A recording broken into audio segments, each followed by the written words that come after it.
to say hello to everyone. Hello, Happy New Year, Happy New Year. I was so excited about the election and the race. I didn't say Happy New Year to everyone, but Happy New Year to you.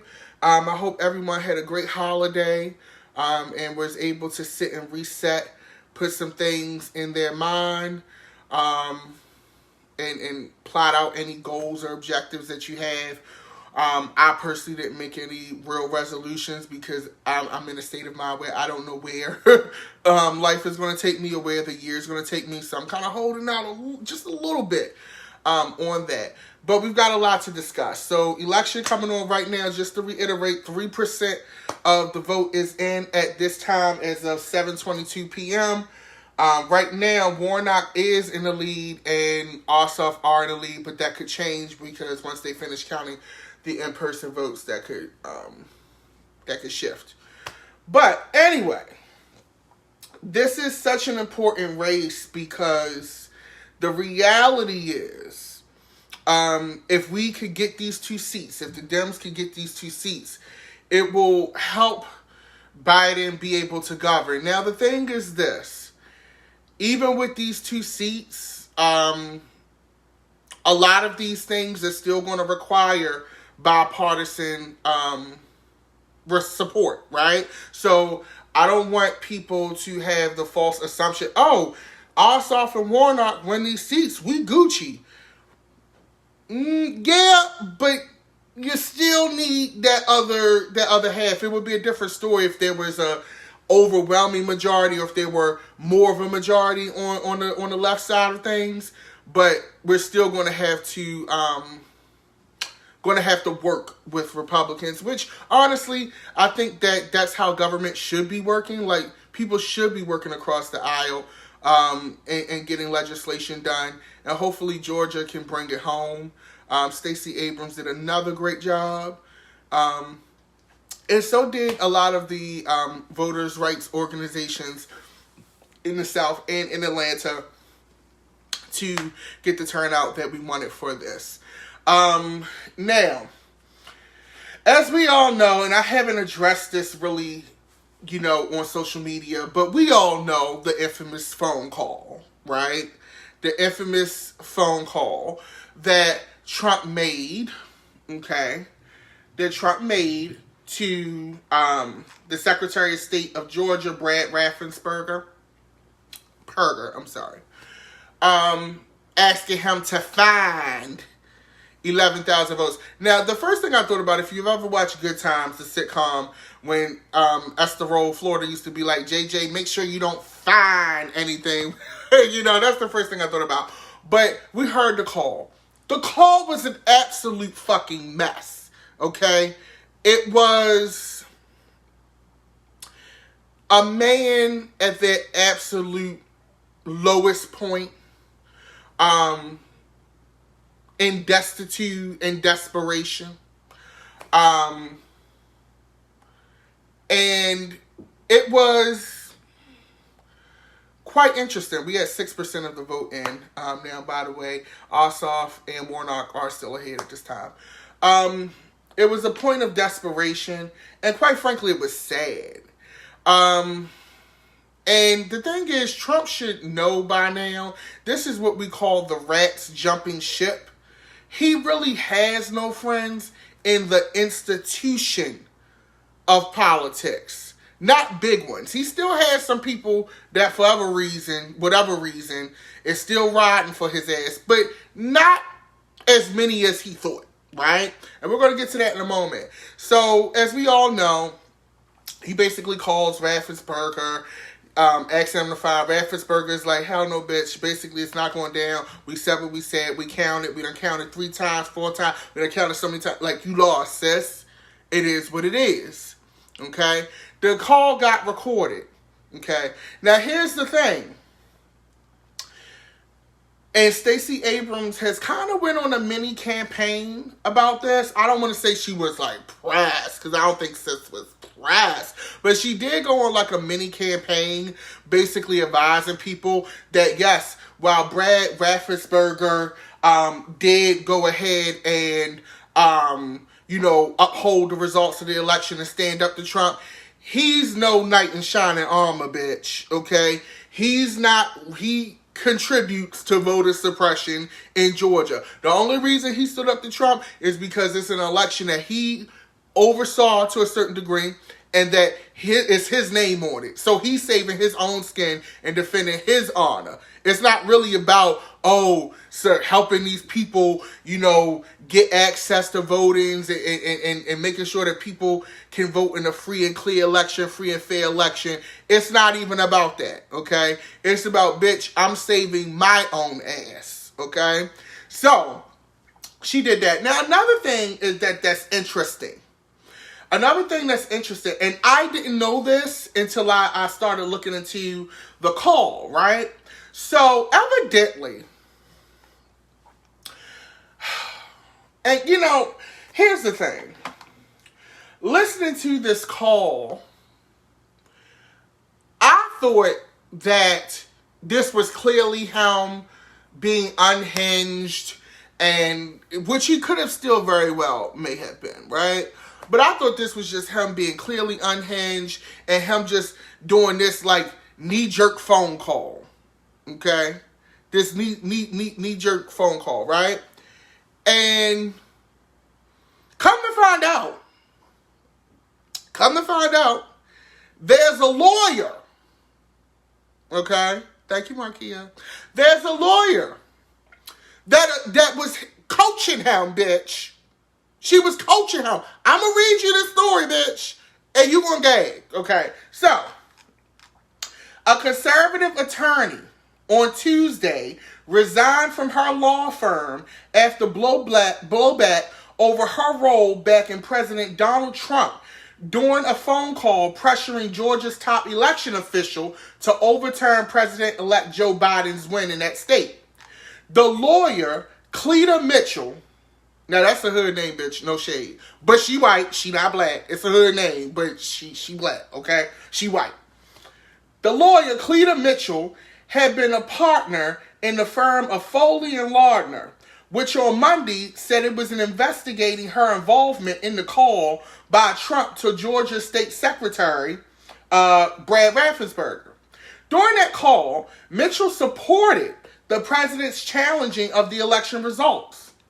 Foley and Lardner said on Monday that its attorneys were not supposed to be representing any party related to presidential election results. In a statement Tuesday, the firm said Cleta Mitchell has informed firm management of her decision to resign from Foley and Lardner effective immediately.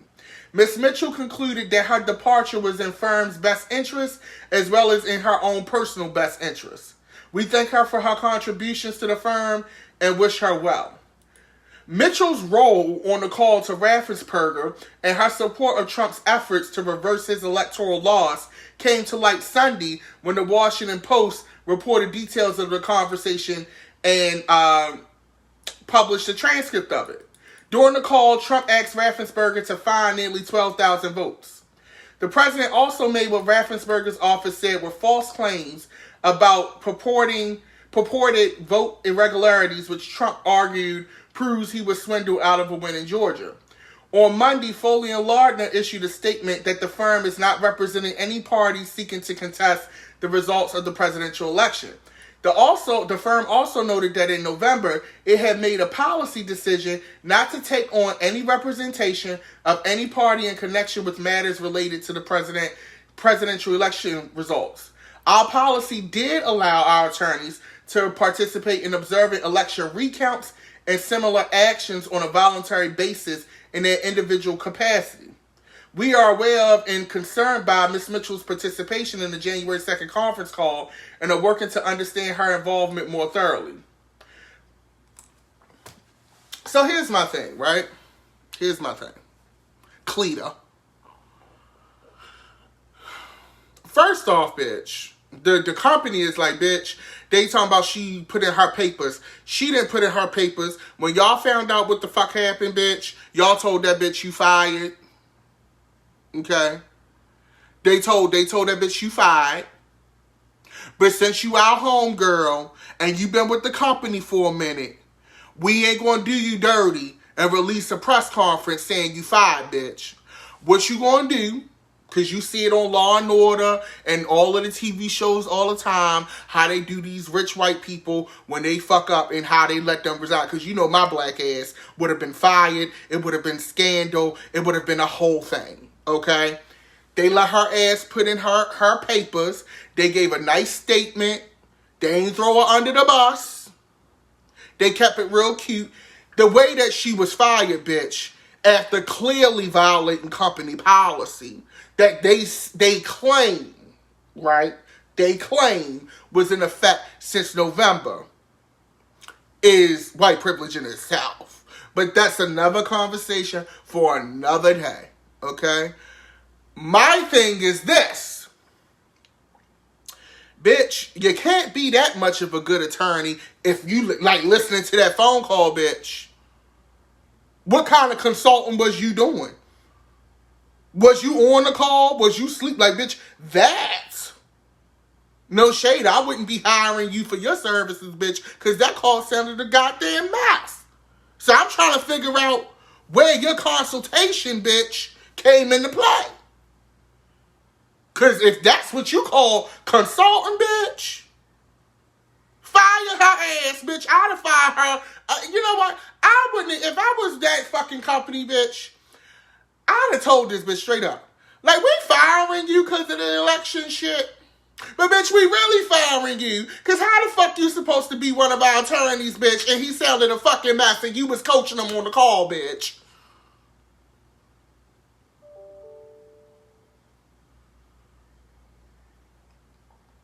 Like, first of all, as an attorney,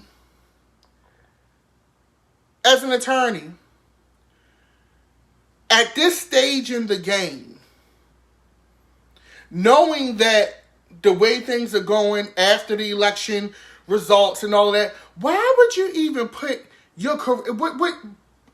What is crazy to me, right? What's crazy to me is that these people are willing to put their careers on the line for a man that will fire you and not bat an eyelash. They really put their, like, bitch, you was working at a sweet law firm. Like, we shouldn't even be hearing you exist right now, sis.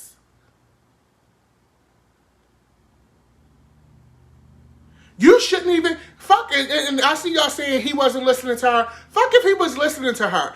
I don't feel, that's her fault. Because at this point, you know what you're dealing with. What you thought he was playing? Bitch, the last 4 years, you still think, motherfucker still think he playing, bitch? Oh, he's shooting. Major look. What the fuck?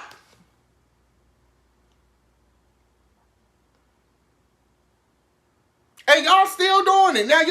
Now I'm sure Miss Cleta probably has savings, 401k, investment. She probably got a nice ass portfolio. So I don't feel bad for her because she's got money. And as far as we know, shit, for getting fired or whatever happened for breaking her fucking, what she was supposed to be doing at work, he might have paid her some shit under the table to say, bitch, risk it all. Here's a couple thousand, whatever he paid her. You know? And the audacity. The audacity of it all.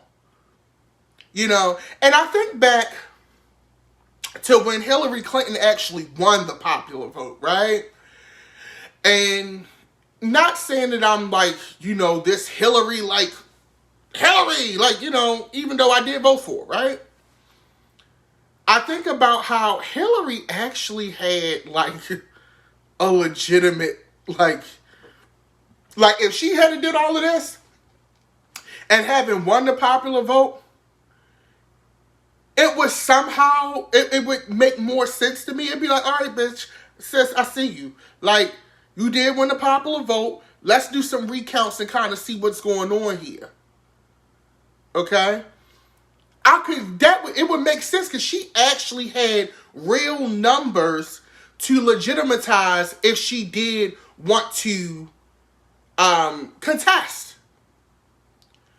But, and I'm going to be honest here, because she's a woman, because it was Hillary Clinton, because at that time Donald Trump people didn't really know in a governing fashion what they were going to get. They was like, Hillary, let it go. You lost, sis. Even though you didn't, according to the popular vote. But it's like, let it go. We're not going to put the country through this, Barack calling and shit, all this shit. And she had it great. But we are really going through all of this shit until the last minute. Like, he is really making the country suffer until the very end. We like, when the election was certified, we like, oh my God, thank you. Like, you know, we got it. He is going to make us suffer until January the 20th. Okay. And no shade. And like I said, I'm not the biggest Hillary Clinton fan. But when you look back on some of the things that she was saying, she was right. She was right.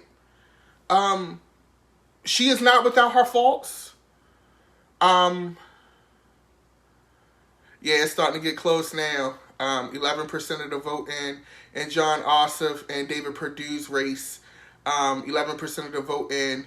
It's now, Ossoff still has a 28,000 vote lead, but it's David Perdue starting to catch up. So it's gonna be tight. But that's crazy to me, right? That's crazy. So that brings me to more torture, because really today, Tuesday, tomorrow, Thursday, like, this is another sensational week in American politics. Like, I honestly, if I'm going to keep it 100 with y'all, I thought that Secretary of Shade and this channel and what I do and these meetings would like die off after, you know, Trump lost the election. I didn't really feel like people would really have an interest in what I had to say. You know, I always advise y'all to do your own research, read, and everything like that. And I thought, like, the viewership would trickle off. I thought that, you know, people would be like, oh, we want, because that's what we do as Americans. Let's be honest with ourselves, right?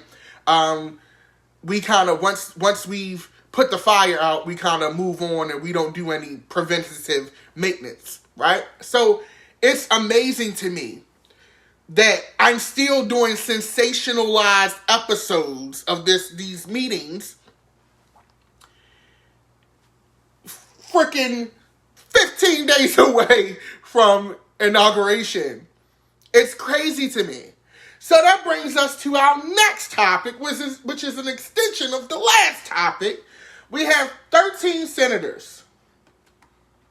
13 senators, okay, who oppose the results, the Electoral College votes. So the states submitted their Electoral College votes. Everything was certified. Biden won. You know, they went ahead and moved on. They got to send it to Congress and the Senate to certify. And then, you know, inauguration time, hey. Typically, that is a like symbolic kind of thing. It's like one of those things where, hey, we meet in the chambers. Hey, girl, how you doing? Yeah, okay, yeah. All right, sis, bro. Drinks after. Okay, gotcha, yeah. And then we vote. We sign off. Bye. All right, girl, I'm going home. I gotta get my hair done. Not this time. Not this time. So we have 13 senators who are opposing the state vote.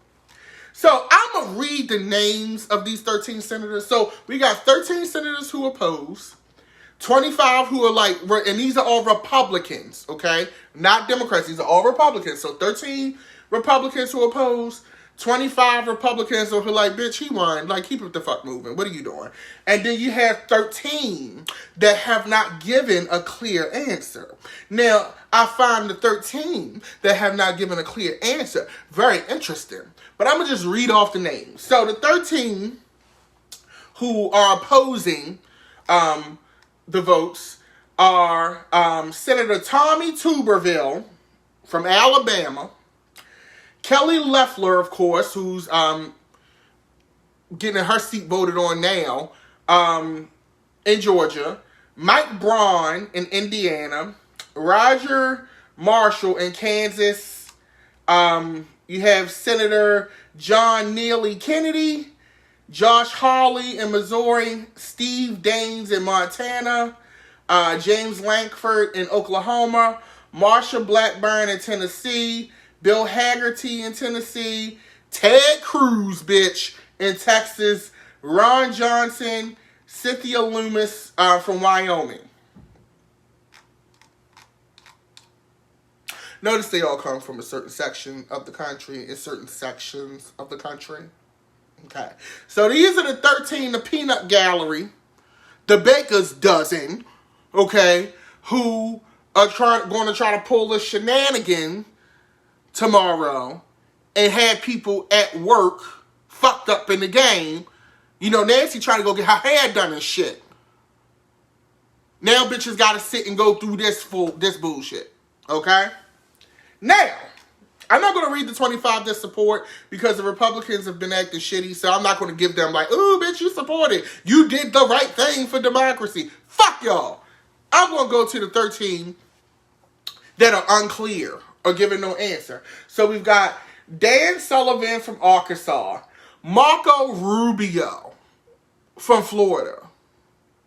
Now, bitch, here's the thing with Marco Rubio and Ted Cruz. God was running against Trump in the 2016 primary, bitch.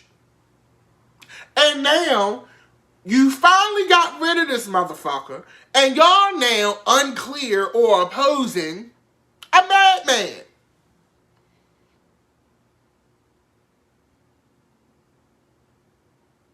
After he done beat your ass. You got your ass beat in 2016. Now you want to support you domestic violence ass victim. You want to support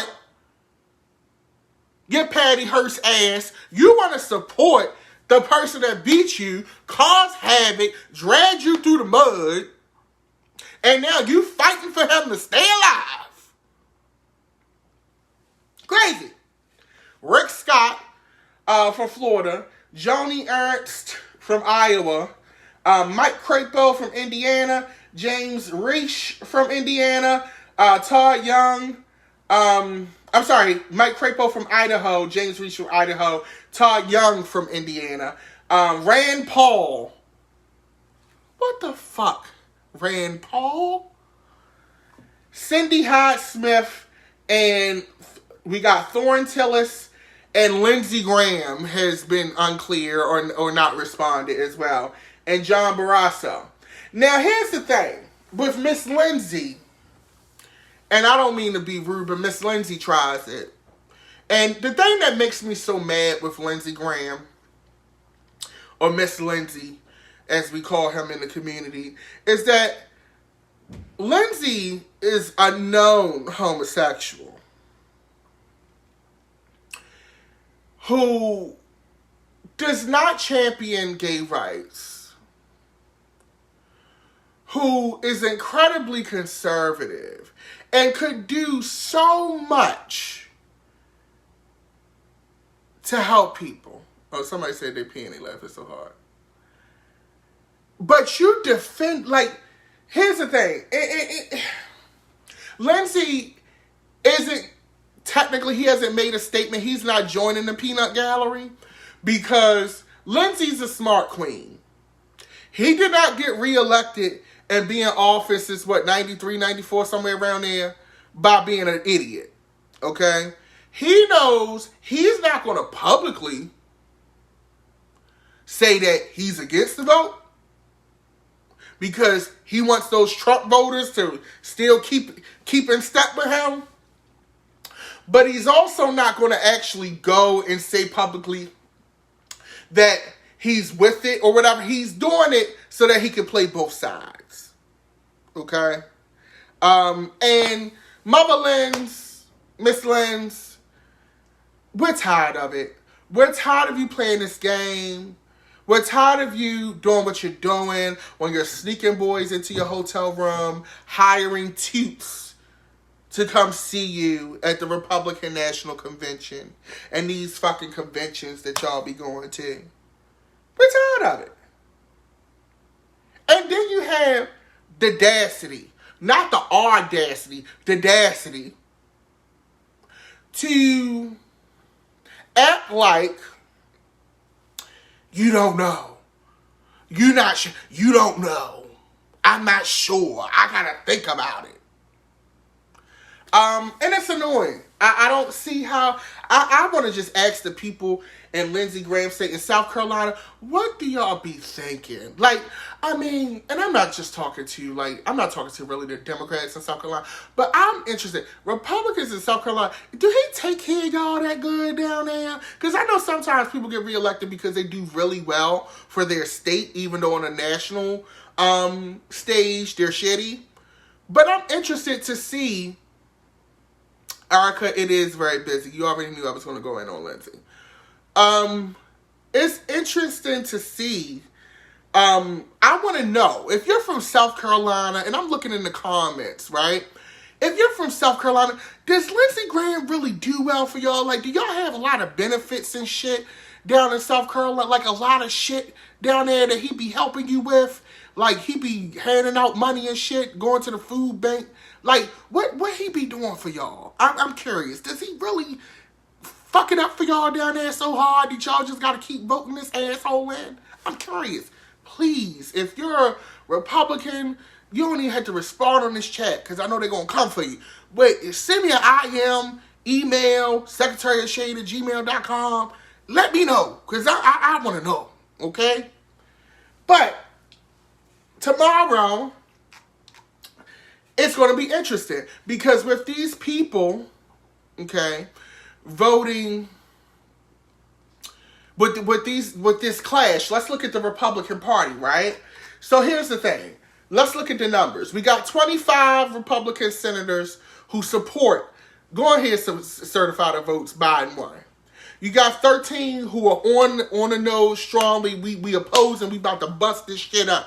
Then you got 13 that are unclear. Okay? So 13 plus 13 equals 26, bitch.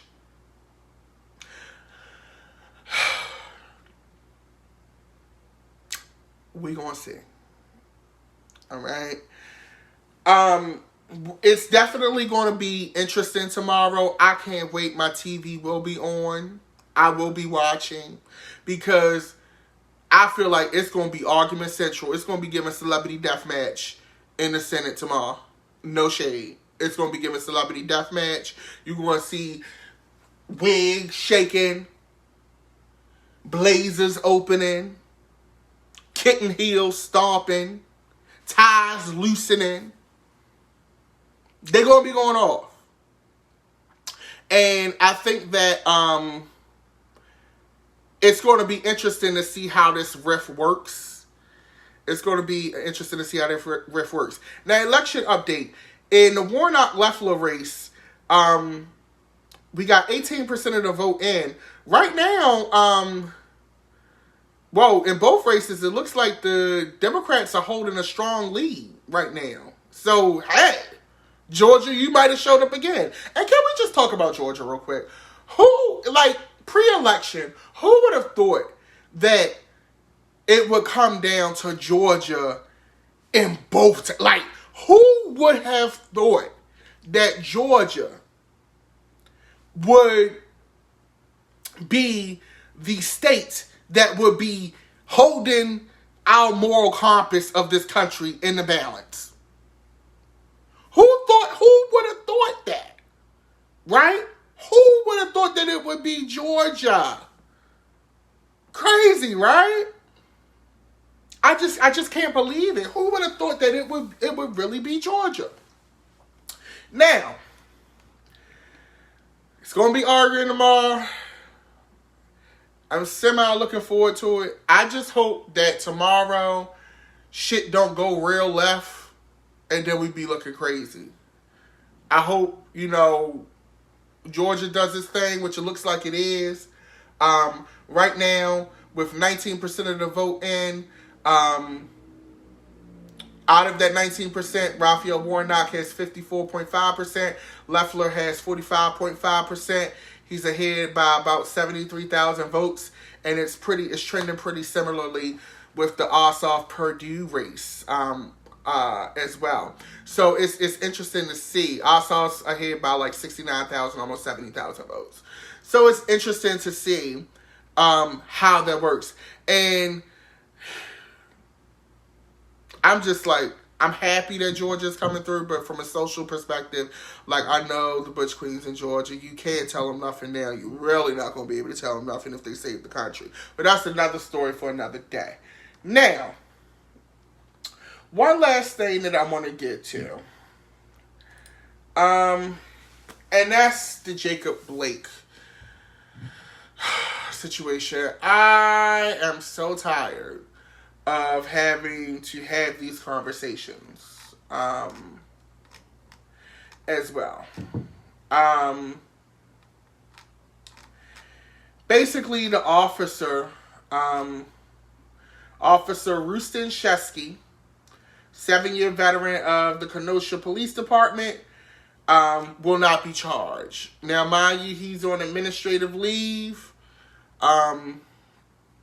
He's not being charged, which more than likely he's going to be able to continue to work in the state of Washington. And that's going to be sad.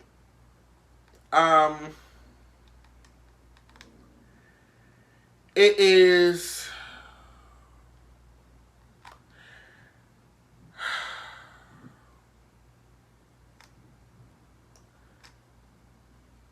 I think that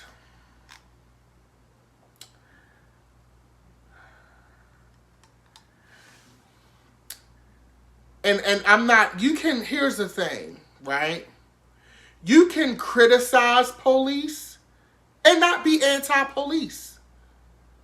I think that the police feels that any criticism means that you're anti-police.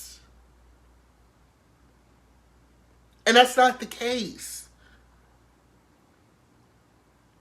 I may think that you will qualify for your job, but that don't mean that you're not going to get a peer-to-peer review, or that I may not have to tap you and say, hey, sis, you're doing your thing. However, you need to tighten up on that. And that's the problem that I think a lot of citizens have with police departments. Defund the police, anti-police. Like, I don't think that most citizens want to live in a country where there's no type of protective services or policing or law. I don't believe that. But there has to be a checks and balances system. And right now, in the public's eyes, there's no check or balance in police companies across the nation. Right? There's no check and there's no balance. And so when you are able to murder or paralyze or alter people's lives, when you're able to murder people and be protected for that murder, not be really reprimanded for that murder, you have a police union that defends you in that murder, despite video footage, eyewitness accounts, then to me, if you're able to, because murder is a crime, no matter how you try to justify it, unless it's true self-defense, if you murder people for no reason, That's a crime. So what we have here, when people say police, when I said online the police are a mob, it's no other way to describe it. The police are, in some capacity, like organized crime. And I know some of you are not going to agree with that. But if I can shoot people, choke people out, put my foot on their neck with no real cause or for minute reasons, somebody mentioned Tamir Rice, absolutely, that is murder. And when you get protected by your family or the mob or the gang, which in this case are police unions, the district attorneys, that's organized crime. Sorry. It is. So I want to read something to you because I read this from the press conference that they had today from the transcript because I didn't watch the actual press conference. But I read this and it made me. I'm going to say something after I read it and then we're going to close out. So, the Kenosha County District Attorney, his name is Michael Gravely. Okay, so he makes a statement at the press conference. He goes, "I feel in many ways completely inadequate for this moment," said Michael Gravely, who is white. "I have never in my life had a moment where I've had to contend with explicit or implicit bias based on my race. I have never had a moment in my life where I've had to fear for my safety either with police officers or people in authority." He added that he has also not had experiences facing police officers, knowing I could face armed persons who might try to end my life. So he's basically saying, I don't know how this feels.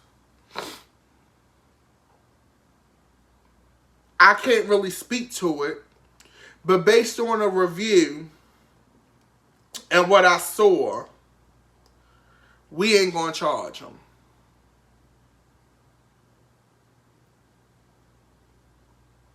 And that's sad. When you have 12-year-old children getting murdered by police. Tamir Rice was murdered.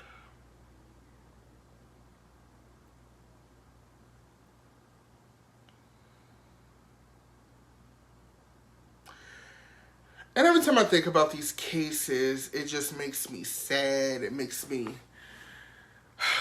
It puts me in a way, right? And I feel my heart goes out to people with children, people, with kids, especially black people and people of color with children. I think that's part of the reason why, once again, I don't want to have children. Like, that's terrible. Right? To have to deal with that. 12 years old. This man is partially paralyzed. The doctor saying he's never going to walk again, probably. And I think it's unfortunate.